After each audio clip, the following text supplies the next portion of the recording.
Let's go. Let's do it. The sports wrap for Thursday, October 22nd. Yes. You know what's happening on Saturday, October 24th, What would that be? Big Ten football, maybe? Big Ten football. It comes down to this. The little brown jug.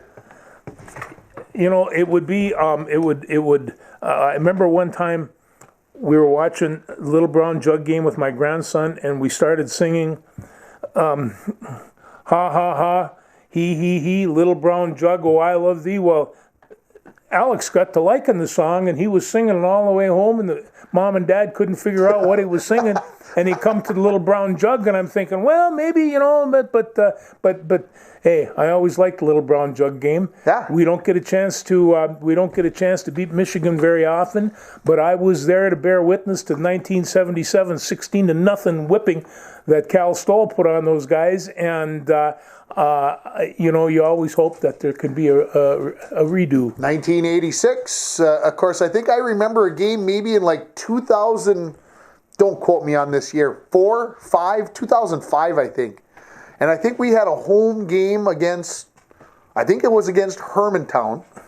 And the Gophers were playing Michigan at the Dome on a Friday night because I think the Twins were in a playoff game or some crazy whatever thing was going on. And if I remember right, the Gophers were up like big. And by the time I got home, they were choking it away, which has kind of been the case here. But I haven't looked at a line this week. Have you seen a line? Who's favored? Well, right now, the Gophers, remarkably enough, are up by 3.5. But I've got friends of mine that actually put their money on the line on weekends, and of course, they live in Minneapolis, and they're paranoid. And They're paranoid about what? About the Michigan game. And so they just said, well, I don't think we can beat Michigan and all the rest of that stuff. To that I say, phooey. Things are set up that they might be able to have a pretty good game against these guys, and I've got some details on how that can happen. But I'll say it this way: I won't be surprised by any outcome on Saturday, but I think I'll be more surprised if the Gophers lose than if the Gophers win, and my reasons for it are we got Bateman back. Yep. That's a big part of it. I don't know about maybe all the other floating parts, but getting Bateman back gives the whole team confidence. Oh, it really did. And you have one of the best receivers in the country. He knows he's good. Everybody knows he's good. And this kid is a leader. And right now, he's got the best combination with Tanner Morgan that he could possibly come up with. I mean, this is really a golden pair. And Ottman Bell on the other side does not... I see that Tyler Johnson intermix they had it before. Yeah, it's going to be interesting because with Johnson on the other side last year, they really couldn't. You can't double both or take away both. No, you can't. You could take away one, and will they have a complement on the other side? Will Michigan decide to double Bateman and try to take him out of the loop? What about the run game? You lost a couple of your running backs, but you still got Ibrahim back there. And Ibrahim is going to do a real good job, and there's a couple of other people. But I'll tell you right now, I did a little research, and I did none. I got into the Detroit Free Press, who really takes a close look at Michigan, and Michigan has a little bit of flaw in otherwise pretty solid defense. They have a great defensive line. They've got a good set of linebackers. They are replacing both cornerbacks and the safety from 3-year starters. Okay. And so right then, and the other thing about that, they haven't had all fall to settle these guys into the key positions that they want to be. And you know how Michigan is. They are just so precise, especially in that defensive secondary. And then I run across the guy, and I remember him a little bit last year, Joe Milton. Okay. Joe Milton is a redshirt sophomore, and he'll probably start at quarterback. Now, when I say probably, either one of these coaches are giving up their lineups. You don't even know which ones are eligible. And so, when I give all these great predictions, there's 1,000 ifs that go with it.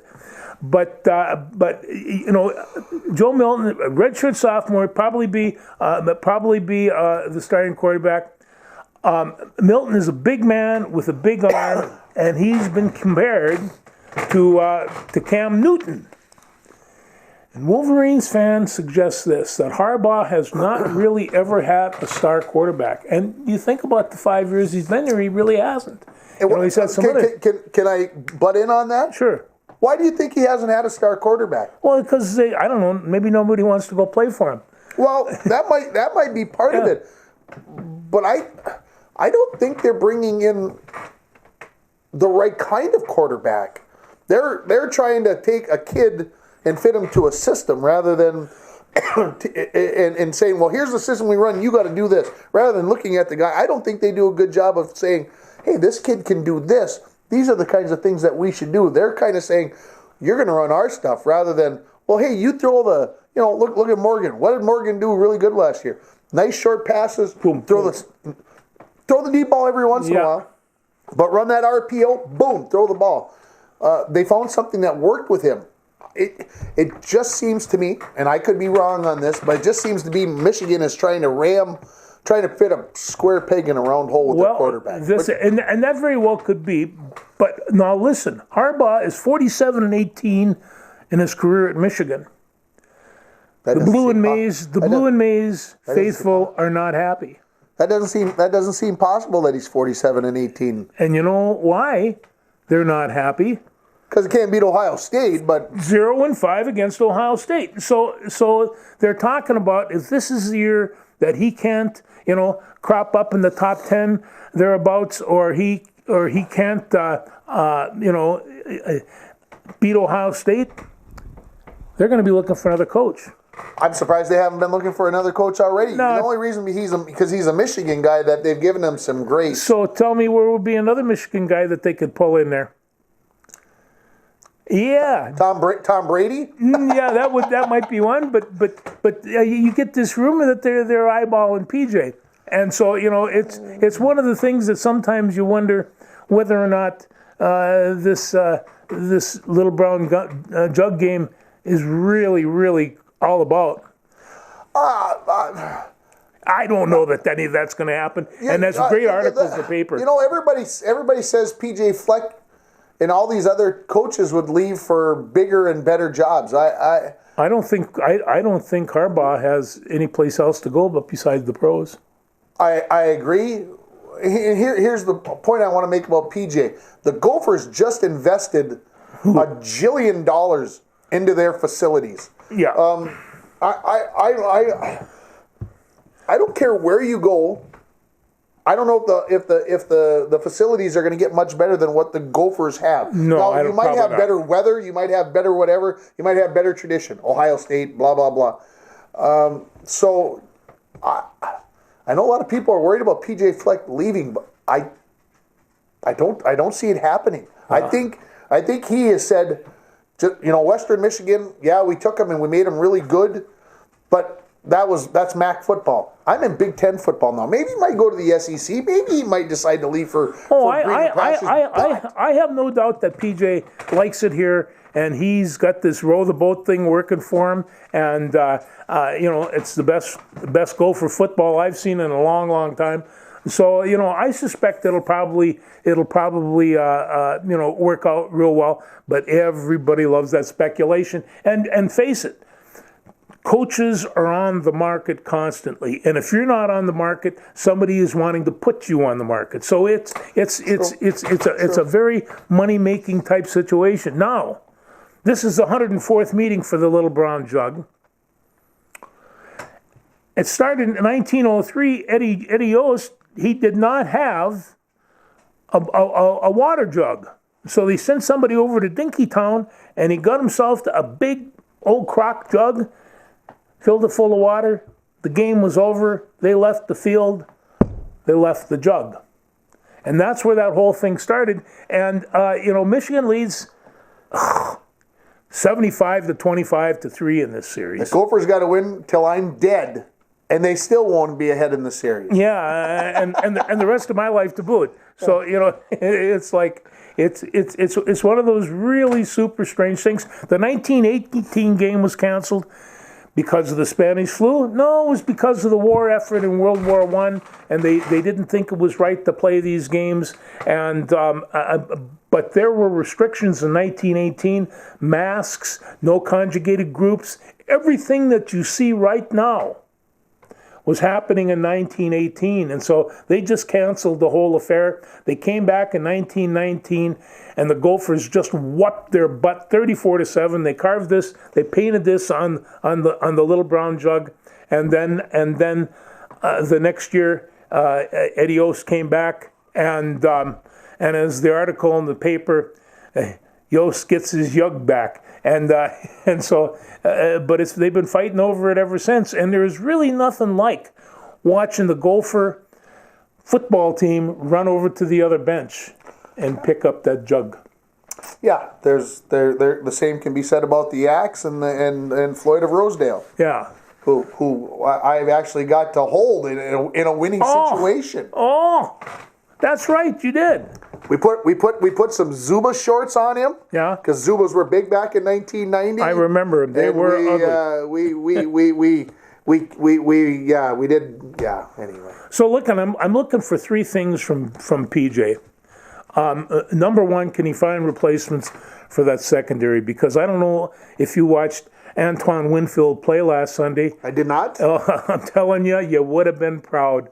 Tyler Johnson too caught a touch. These Minnesota boys, but Winfield, he has the same level of smoothness playing for Tampa that he did with the Gophers. He's an amazing athlete.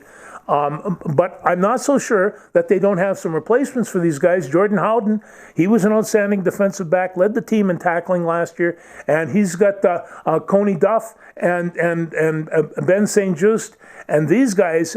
I mean, these guys are all 6'3", 220, 230. And these are your defensive backs. I mean, they're huge. The defensive line, I think they're going to be all right, and I was concerned about that, but they have at defensive end, Boya Mafi. He's probably the best athlete on the whole team. He's the one with a 40-inch vertical jump. He's 6'4". He's 265 pounds. I would not want him mad and after me. He's just an incredible athlete, and Micah Du Treadway, he's a tackle. He's a graduate student from Notre Dame. And so he will be playing there. You know, it's another guy. He's a small. He's about 6'5" and about 290. I mean, these. I'm just taking a look at an offensive lineman lining up behind him, in front of him, thinking, "What do I do? Yeah. What do I do?" It's a big dude. It really was, and I'll tell you. So he's got a defensive line. He's got some linebackers he's got to worry about. And I'll tell you the third thing that I have down here for both teams. It's the COVID-19. This thing could end so fast, so quickly, and you just don't know where it's going to go from day to day. So those are the three things that PJ is going to have to come with in my mind. I'm not worried about the details. PJ will have it figured out. He will. I have all kinds of confidence that the Gophers are in good hands. They are, and will perform very well on Saturday night. And if they don't, let's not hit the panic button like the other Minnesota football team is. Oh no.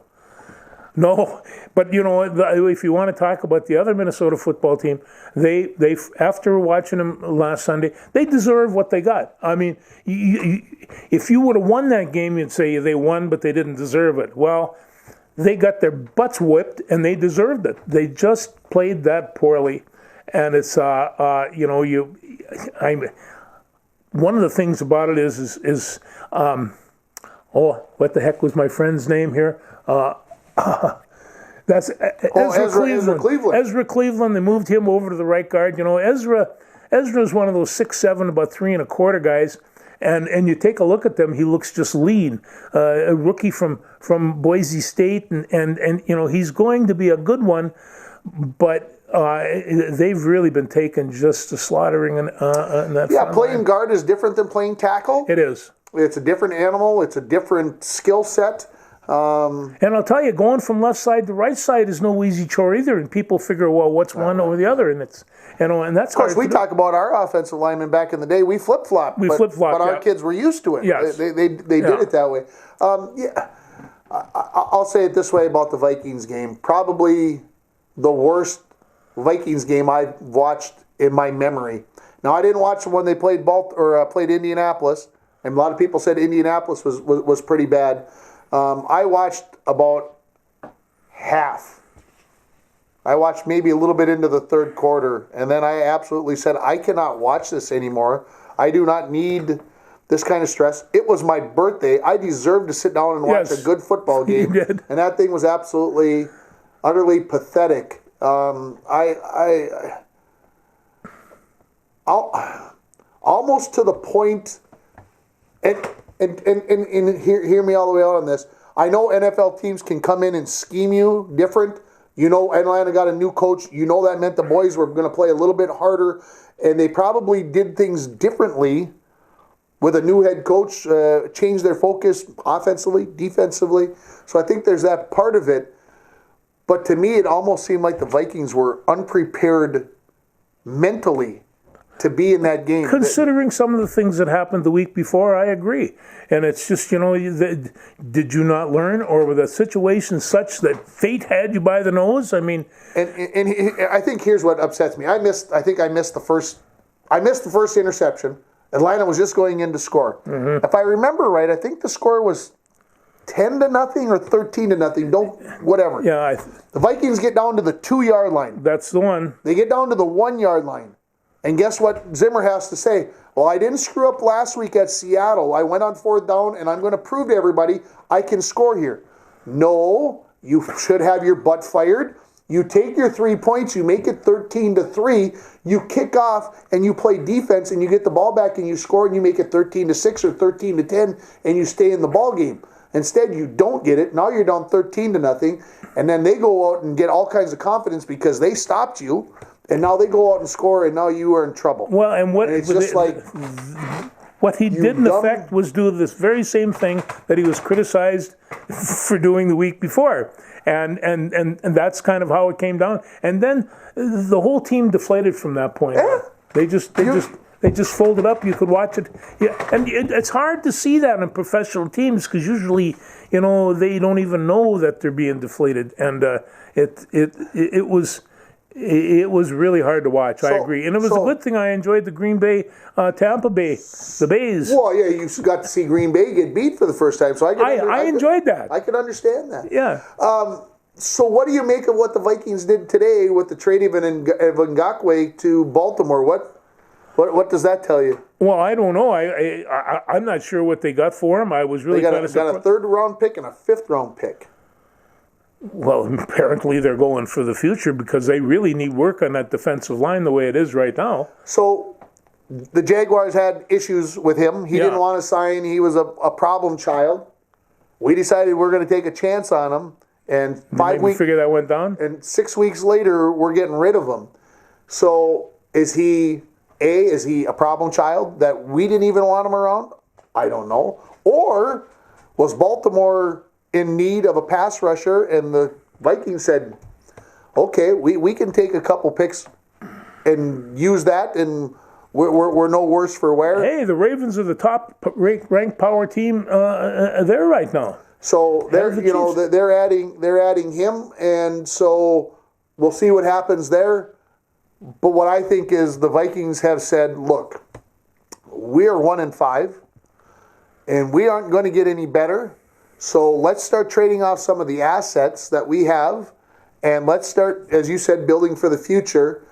I think they are looking to go 2-14, 3-13, and hope that they can get themselves into a place where they can get draft. Trevor Lawrence. I'm not saying Trevor Lawrence because you're going to have to be pretty bad, and I don't know if we're going to be the worst team in the NFL. No, the Jets. We got the Jets down there for that. But like they're going to say, the comments about the Jets football team was Trevor, Tank, Trevor. This, and you watch Cincinnati do it last year, and you never thought that you'd see the Vikings take a tailspin like that. But the facts of life in that draft are, it's a bye week this week, so you get rid of this guy, you get yourself a chance. then Daniil announced this morning, yesterday, I don't know, it's been a tough week keeping track of things. But then Daniil Hunter announces that he's going to get his neck operated on, which I said on here 2 weeks ago or a week ago. There's no way he was coming back. There's no way he's coming back. This is a herniated disc. He needs to get this fixed so that he can walk for the rest of his life. He might be done for his career, I said at the time. I believe that that's still a possibility. So the Vikings had to know that that was coming, or a good possibility that was coming. Then they go trade the defensive end that we thought was coming in to replace him. Or to be the bookend. And now we get rid of him. And to me, the Vikings have said what the Wild wouldn't do. We talked about the Wild a year or two ago about tank it and get the best draft pick you can, whatever, bottom out so that you can get on the rise. Don't keep drafting 12 and 14 and 16 because you never get anywhere. And I think the Vikings have said, screw it. We're not gonna draft at 10. We're not drafting at 12. We're not drafting at 14 because we're not going to go 6 and 10. We're not going to go 5 and 11. We're going to go 3 and 13 or 2 and 14 because we're going to get a good draft pick out of this and we're going to build for the future. Well, the way the comments were in here. So to me, that means I don't have to watch any more Vikings games for a long time. It says, what's that smell? That's the rotting remains of some schlup prediction that the Vikings would finish 9 and 7 and make the playoffs. That may be me. That would be one of them. Yeah, I think there were lots of guys like you that were coming up with that. Yeah. Now listen, as long as we're still on football. Still on football. I got just one thing here. I got a quote of the week. You're going to love the quote of the week, but this is in its own way some pretty wild cursing. So you just bear with me and maybe you cut me, I don't know. This is what I told you all, if you give me some doggone time, I get this son of a biscuit eater in the Mickey Ficky end zone. Who would say such a thing? And that was a comment said by a quarterback. You're going to have to tell me. I told you all, if you give me some doggone time, I get this son of a biscuit eater in the Mickey Ficky end zone. Well, this is Philip Rivers. And Philip Rivers is from North Carolina, and he is known for folksy quotes and raising lots of kids and dogs. And I think he's having a really good time playing for the Colts. And so this was his comments. You can't swear. He's a very religious man. Yeah. He doesn't swear, so he does it in his own way. Doggone time, I get this son of a biscuit eater in the Mickey Ficky end zone. Well, I never heard cursing like that before, and so if we get an R-rated, but that was a sure enough comment by Philip Rivers to his offensive. A son of a biscuit eater. Son of a biscuit eater. In a Mickey Ficky end zone. I may have to try those. See if I can correct my woes as well. Yeah, so. I just like it would be kind of a mean situation, but I got that and I thought, oh, you got to mark that down because you've never heard anybody talk like that before. You want to talk baseball? I do. World Series tied at 1 at recording time. It's a night off. Rays win last night 6-4, 8-3. I think the Dodgers on Tuesday night. And what have we learned? Well, I learned that I got this from Boston the other night. The tears were flowing like wine because Mookie was catching the ball, Mookie was hitting the ball, Mookie was throwing the ball, and Mookie was running base paths like a man out of a man possessed. And the Bostonians had to have said, and we traded him? They traded Babe Ruth too, I thought, didn't they? Yeah, they did. That's true. Yeah. Just saying. Not trying to grind it in on anybody, but obviously he's a great talent. I can't deny that, but he does things that a superstar that's getting paid $365 million is supposed to do. So he's only doing his job. I don't want to be blowing any more sunshine up his butt because then he needs. Well, he does his job very well. And then when you put on Clayton Kershaw, I mean, if you give him a catcher and an infielder, they could have one of those all-star teams that a full team couldn't beat. Kershaw is throwing BBs, and he only went. I don't even think he went 6 innings. I think, just right around 6. Yeah. Right about 6 innings, and he, I don't know, what do you say, scattered 2 hits? yeah, he was definitely in command. He was definitely there. He's going to get one more start for sure here in the World Series, and he's going to be the all-time playoff strikeout leader.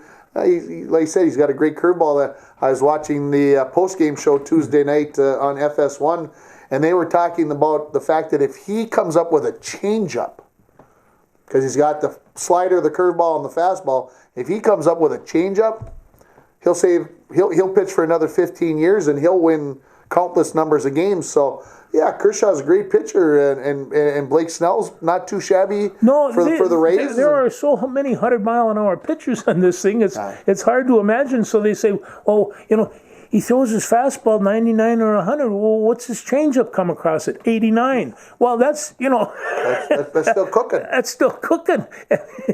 I think the one thing that we've learned, and I've seen it in more than one place, is that Joe Buck is a Dodgers fan. He is. And he wants the Dodgers to win in the worst way. Why? I don't know. Because is it a National League thing? Because of the Cardinals? Is it?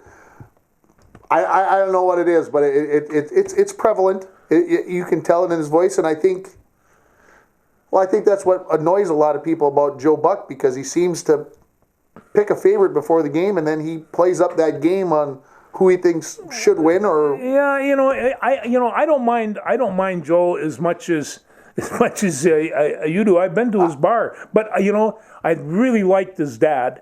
And the other day they have this show called Sounds of Baseball, and they have these great sportscasters doing the games. They had Joe Gragiola and Vin Scully and Harry Carey, and Joe Buck or Jack Buck, and you'd see all these guys down there, and they're so much fun to listen to. Harry Carey, I remember him when he was with St. Louis Cardinals, and he would broadcast at night all over the Midwest. Yeah. And I mean, at 11 o'clock at night, I'd be turning down the radio so my parents wouldn't hear. And there was St. Louis and Cincinnati, and they were just, and I'm hanging on to my sheets. Yeah. These guys were great. They were great storytellers.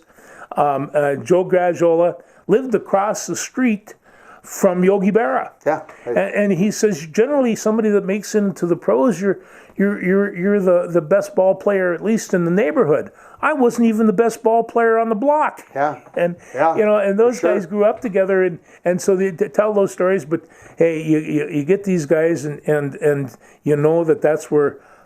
the environment that Joe Buck grew up in, and it's a little bit different. This series is going 7 games. They're very evenly matched. They're very evenly matched. It's going to be a good one. It's going to be fun to watch as things go along. I don't know how much.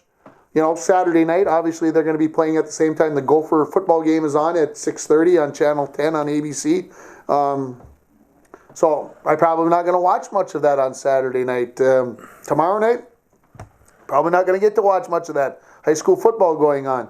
Maybe it'll go 7. They can watch Sunday. Sunday night, I'll probably need a nap. So But you see, just missing one bye week from the Vikings gives you 3 or 4 more hours you wouldn't have ordinarily had. That's very true. So nice to see. I have to say this in no uncertain terms. I have watched more playoff baseball this fall than I probably have in the last 10 years combined. It's every day. It's every day, but it seems to me that, not that it's intriguing. My dad's been watching. He likes to watch the baseball games, so I've been watching baseball with him, and I think that's part of the reason why I probably have been watching more. So what do you think of the 60-game abbreviated season? All in all, how do you think it worked? I think it worked the best that it could, considering that some of the owners didn't want to do anything. Who knows what they lost dollar-wise, and I don't think there will ever... they'll never make that money up, but they'll find a way and do it. And of course, the first game, the TV ratings were the lowest they've ever been.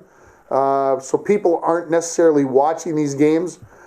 We didn't have sports for so long, and then we've had everything going on. And everybody was saying, well, the ratings are so low, and I'm like, well, you can't watch. You divvy it couldn't all watch up. Everything.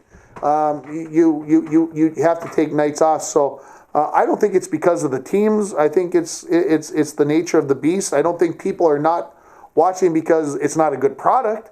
I just think that people found other things to do. Well, I remember the one year that they all went on strike and they were gone for a full season, I believe, and they said the fans are going to have to be coaxed back in. Yeah, a little bit. Well, by World Series time, there was no more coaxing that was needed to be done, and so I still do believe that Americans per se love baseball, and when you can see the caliber of baseball players out there, it's really pretty amazing. Yeah. It's they do a really, really super job. I like these kids. They're fun to watch. Even the Catman. You want to talk about your wrestling story? At all? Danny Jinks. Danny Jinks? Well, Danny was inducted into the Wrestling Hall of Fame. We have another former coach that he writes for the Roseau Times, and so he wrote an article. He does a lot of writing, but he wrote an article for the Guillotine, which is the wrestling newspaper.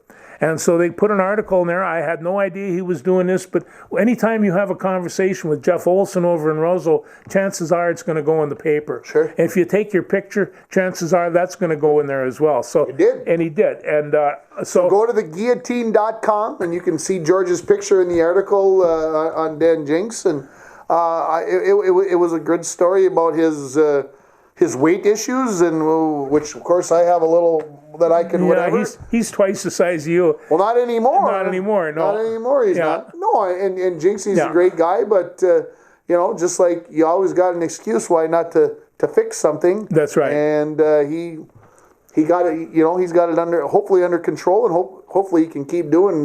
Lost 100 and what did they say, 68 pounds? Yeah, or 86 pounds, just a ton of. Just a miraculous amount of weight, and looks like he looks better than ever. And I'm sure his wit is still as sharp as ever. I'm sure it is, and he was an exceptional coach. It's, some people would say that we didn't like his style of coaching. He didn't care if his kids were wrestling under the mat. He was there for the kids, and he took many of them down to the state tournament. He had a whole bunch of really good teams that went down to the state tournament. Grand Rapids has that legacy there, and he fulfilled it for many years. He's a good personal friend of mine, and just really a terrific coach. And they brought my story into it, where we had a duel here, and I come through the set of doors in the gymnasium, and he's standing out in the middle of the mat, and I walk out to the middle of the mat, and the crowd is looking at us like, what is going on here? And we throw our arms around each other. Well, Dan's about 6'3" and was about 400 pounds, and it was much like getting mauled by a grizzly bear. And but we were that good of friends. And of course, the people didn't know us, and they started applauding. And and Jinxie still laughs about that. Yeah. He just thought that was great. In fact, Dick Ostrid was talking to a friend of ours, and she says, "Oh, they seem to be very good friends." And Dick says, "Yeah, wait about 15 minutes, and you'll see once the wrestling starts how good of friends they really are." Yeah. Oh, those are great people. I was very fortunate to be able to coach all those years. I suppose we should talk about Sid. How can we go without talking about Sid? 100 years old. It seems like we've been talking every week. We have to have the obituary part of the show. And, of course, this week, Sid Hartman, 100 years young, leaves the earth. His last article, just happen to have a copy here, is about Adam Thielen. And when you read this and you read the sports notes, I mean, I will find some way to keep this in my folder and stuff. But he did this. This was published the day he died. Yeah. He worked for 100 years and 10 months, each and every day. I found with Sid's stuff, his information, I love the jottings over here more than even though I like the big story. Yeah. They were the jottings were sometimes non-relevant to where we were going. of whatever, but it was important to Sid, and he always had a connection to people, and he always had a way of keeping you up to date on those things. And I think those are the kinds of stories that I liked. The other stuff I didn't mind, but I didn't read it as closely, especially. That's right. But you asked me what was the point spread. I got it from Sid. Yeah. Here it is. The odds makers have the Gophers 2.5 point favorites. That comes from Sid. Yeah. So we can take that to the bank. Yeah, like I said, for those that listen to his radio show for years and years, where I lived prior to moving to the Falls. That was Sunday morning listening. With him and Dave, it was required listening. That was where you got the scoops. That's where you read the paper and then listened, or listened and then read the paper, and you were kind of like, I will say this. At 10 years ago, the last 10 years of that show was non-listenable. Everything was a fight. Yeah. He was on there to argue with people. Yeah. It was no fun to listen to. The last few years that he did it, his speech had become very slurred, and so it was still Dave tried to get done what he could get done, and did what he could. But just like we talked about with Bob McDonald last week, we're not here to talk about the bad stuff. We're here to talk about the good stuff, and to say that you were working when you were 100. Just to say that you were living when you were 100, but also working when you were 100 is phenomenal. Well, that's where they say if you love what you do, you'll never go to work a day in your life. And I'm not sure that he was capable of doing anything other than being a newspaperman. That's what he had always done. He had never really done anything else. But he did that so well. And I mean, for years I'd go to Gopher basketball games, and there'd be sitting on the front bench with all the other journalists, right next to Julie Pearl announcing the game, would be Sid Hartman. And you'd see him all over, and no matter what event you'd go to, he'd be standing around hacking and talking and gabbing and doing what he did so well. And I'd like to say, I was with the Gopher football team for 2 years back in 90 and 91, and I'd like to say that I have a Sid story, but I don't, because he was always on the go. He was always at practice. About 4:30 he'd show up, tape recorder in hand, and he'd watch practice. But he had his group of guys that he talked to, and a lowly equipment manager wasn't going to get any of Sid Hartman's time. And not that I looked for it, but he was always seemed to be working. And people talked that he had friends and that they whatever, but it always seemed to me that Sid was always working, and that was 30 years ago. So he was only 70 at the time, but it seemed like he was always working, and he was. One of his really good friends, of course, was Bud Grant, and Bud Grant says you go for a walk with Sid, and pretty soon you look up and he's 2 blocks ahead of you. And I kind of think that's a really good description of just how Sid worked and how he lived. And I knew that he was getting, a little ornery in his old age. I guess maybe we all try to fight that, but he was always there. I mean, he was a man that really, really worked himself. No two ways about it. And promoted Minnesota sports right to the hilt. I mean, right to the maximum hilt. Yes, he loved Minnesota sports. Ready to move on to the Broncos? We've got to go there sooner or later. We got to go there. Bronco football lost 12-6 to Mesabi East. You were there. I was there. What'd you see? I saw a pretty good defensive team work. And I thought, actually, that was what really kind of surprised me, is how well they were doing, and I thought the secondary did pretty well. They held a very fine running team. That Stelton kid, it was just a mule, and he give him a stomping, but they held him to 12 points. They were in the game with the exception of a couple of mistakes. I mean, when you intercept the pass and then two plays later, you throw an interception, that's not going to get you. That's not going to get you much. So I saw some good things. I saw some things. You and I like running attacks, and I think basically to have a passing attack, you kind of have to have one. Otherwise, you have only 2 points of attacks. If you're running attack, you have 5, and so you can, you know this. You can focus on what point of attack you want to make on the defense, and right now they just don't have many points that they can make. Yeah, I think the unfortunate part was they were down 12-6 at half. Yeah. Took the opening kickoff, drove the ball right down the field, got inside the 5-yard line, installed. And how could that game change if it had been a 12-12 game? Mm-hmm. Or if the Broncos would have been headed 14-12. So an opportunity lost there. They get another chance tomorrow. Well, actually, when you get to watch this, the game will probably already be over, unfortunately, because they're playing at a 1 o'clock game on Friday that you can see on Midco Channel 7, and you should be able to watch the replays hopefully over the weekend. I think there's that possibility. Don't quote me on that, but you can watch the game, and so the Broncos will take on Eveleth Gilbert. It was supposed to be a 6 o'clock game in Eveleth. It's been moved to a 1 o'clock game on the turf at MIB. We'll see if the Broncos can exercise some demons. Yeah. After losing to and they should. I've gone to that field for an awful lot of football lately. You have to get rid of some of that stuff. So hopefully the Broncos will pull that off. The Bronco volleyball team got their season started this week. They lost down at Mesabi East 3-0 on Tuesday. They played Lake of the Woods at home tonight, lost 3-0 to the Lake of the Woods Bears. So 0-2 start for the Bronco volleyball team under new head coach Sarah Peterson. The Bronco girls swimming and diving team is going to finish up their season on Saturday as they will be swimming at the sections. They ended their regular season with a 4-5 dual record under new head coach JJ McBride. So good luck to the girls on Saturday. And, of course, they'll have the super skin-tight suits that they'll put on, and that will take all kinds of time off of their swims.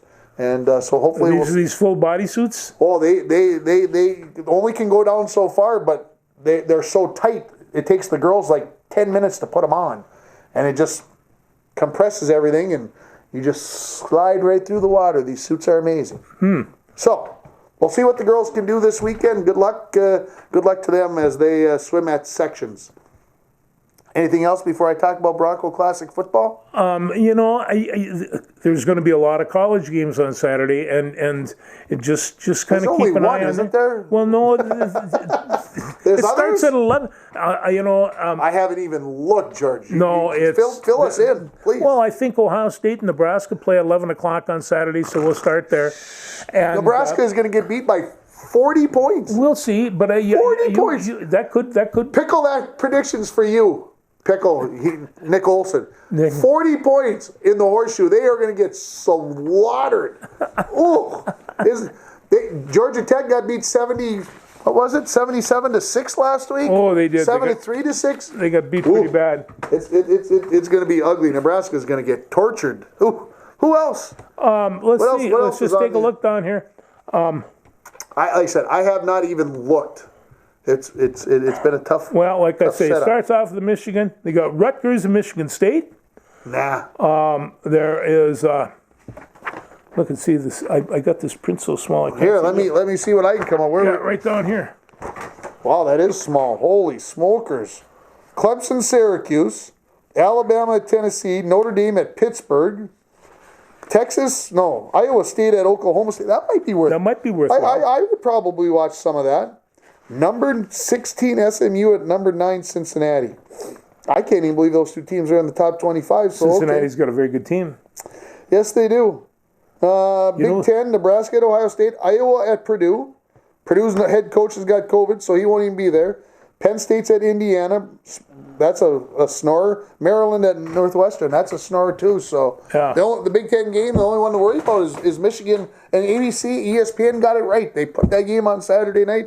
It's the best game of the day. They put it in the right time slot. Oh, no. They knew that. And that is the college game of the week too. Yeah. So on Saturday morning. Game day will be in Minneapolis. It'll be in Minneapolis. I would assume that they're going to be inside the stadium, I'm guessing. I'm sure that they will. The U of M did everything they could to bring ABC to bring college game day. It was very successful last year, and they wound up beating Penn State. And so that worked out pretty well for those guys. Yeah, it's too bad the people can't go and enjoy it like they did last year. So, and the last one here is Tanner Morgan is on the Unitas Award watch list for top quarterback in the country. I can see that after what he did last year. Yeah, no, I no can doubt too. about that. I can I too. thought maybe you were going to talk about this girl from Chaska. I was, she is. That she's going to go play for Lindsay Whalen. She and, is. That's a good one. And she is, she's a second team All Metro. She averaged last year as a sophomore, she averaged 20 points. And she's down for Chaska, and she is for the 2022 class.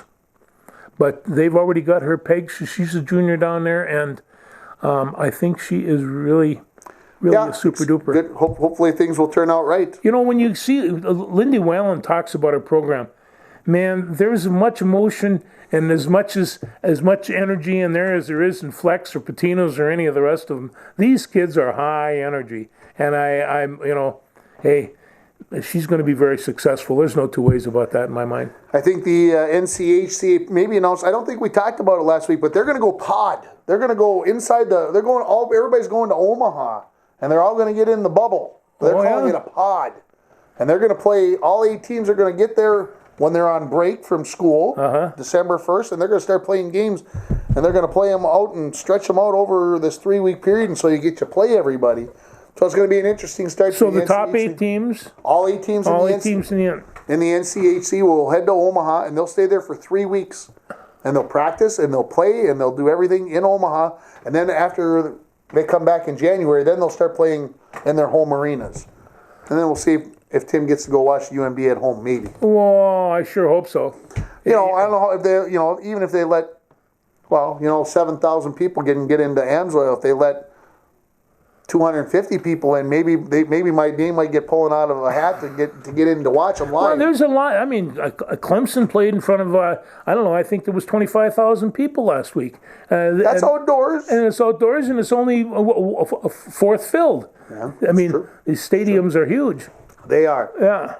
This week's Bronco Classic on Friday night will be the 2005 Broncos versus Hermantown in the regular season matchup. Our first regular season matchup back-to-back, because next week we'll do 2006 regular season, if we find time to record. Who knows with the schedules. But we had a chance last weekend to watch the game that's going to be posted on YouTube and showed on Midco Channel 7 from 2005, and it was a good one. It was a dandy. You forget how many really good ball players have come through Falls High. And there was any number of them in this game. Yeah, and the score of this game was 63-14. It was a little lopsided, and some people, I even talked about when we recorded that why is this a classic? And it was one of those games that the Broncos, it wasn't close, but the Broncos played pretty close to a perfect football game. They really did, and they had 22 guys involved in that game, and they, don't get me wrong, there's some superstars in the field, but everybody was making a contribution. There was they seemed to be having a good time playing ball. Yeah, 2 6-0 teams playing in the 7th game of the regular season, and the Broncos absolutely thumped them, and then a few weeks later thumped them again. The final was 42-14 in the section championship game, and I think Stewart probably could have put 2 more on him in the 4th quarter if he'd have liked to, folks, and made it 56-14. Well, he would never do anything like that. But he pulled off the horses. He did. He called them off, and it was a great season. I remember it fondly, but I remember how stressful a year it was as well. It was. We knew we had a good team, and so there was a high expectation every week to be successful and to succeed, and this team did that. Well, you made comment about this team was as good as the 92 team, any of the rest of those teams, that they came up with, and it's hard to compare those teams, just like, we compare the 65 Yankees with the, right. It's tough to do that. This team was... I think about some of those teams, the first teams that we watched during the Bronco Classics, those offensive lines were great. We had great offensive linemen. I don't know if we had 5, maybe like the teams back in the 80s and the 90s, but we had one really good side that we knew we could always run behind. And with this team, You know, we talk about Palm and Peterson. We talk about Manassa and Hardwig. They were two-headed monsters. This backfield was truly a three-headed monster. I can't imagine trying to prepare for a team like this, because you couldn't just say, well, we're gonna have to stop the fullback this week. No, you got to worry about this team could do a lot of things, and they were fun to coach. They were highly driven, and the scary part about it, very few seniors, lots of sophomores on the juniors, team. yeah. The sophomores were outstanding, though. Yeah. Don't get me wrong. The seniors, were outstanding, and the sophomores came along for the ride and had some leadership from those seniors and really went through, and that went into them making the section championship game in 2006. And matter of fact, that's the last time the Broncos played in the section championship game, was in 2006. It is. For football. So it's been 14 seasons. And anyway, watch that game. Like I said, it's... that is really getting to be a popular little element. We tripped on something there, and I talked to Tim Everson, and I thanks Tim. This was kind of his idea, and Tim, yes, and it it's worked out real well, and I hope the guys are all enjoying those. We've been having a pretty good time putting those on as well. You get to watch the fun games, the good games, the great games. Obviously, the Mud Bowl from last week was very memorable, and of course, these were when I was with the varsity, so they hold a much specialer spot in my heart, if that's the right word. But all of these Bronco games we've watched plenty of times prior to doing the Bronco Classics. But again, a lot of people out there saying it's so much fun to watch and get a chance to relive the moments. And we'll see what happens this winter. Maybe we'll roll out some classic Bronco hockey and football or basketball games during the winter. We'll see how things play out. That'd be great, wouldn't it? We'll see what happens. Yeah, we'll see what happens. What else is new? Let's see here. I wrote down a list of the music that I was playing, that I've been listening to, and of course I left my list upstairs, but we're cranking on some pretty good rock and roll lately, and there's some other things that I've been kind of getting into, jazz and some other. Well, jazz. Yeah, it's wintertime. So is it Ski-U-Mah or Ski-U-Mah? Ski-U-Mah. Ski-U-Mah. Go Gophers on Saturday. Get her done. Rah-rah for the old Minnesota Gophers. I will be playing the Rouser on Saturday, because I have a vinyl Rouser album, and the kids. We watched Minnesota beat Purdue a couple of years ago, and I played the Rouser over and over again. They were dancing in circles and running around, and Sue was up there. She's an alumna, so everybody was singing the Rouser. I will be playing the Rouser on Saturday, no doubt about it. Let's hope the Gophers get her done. That'd be fun. Thanks, everybody. Thanks.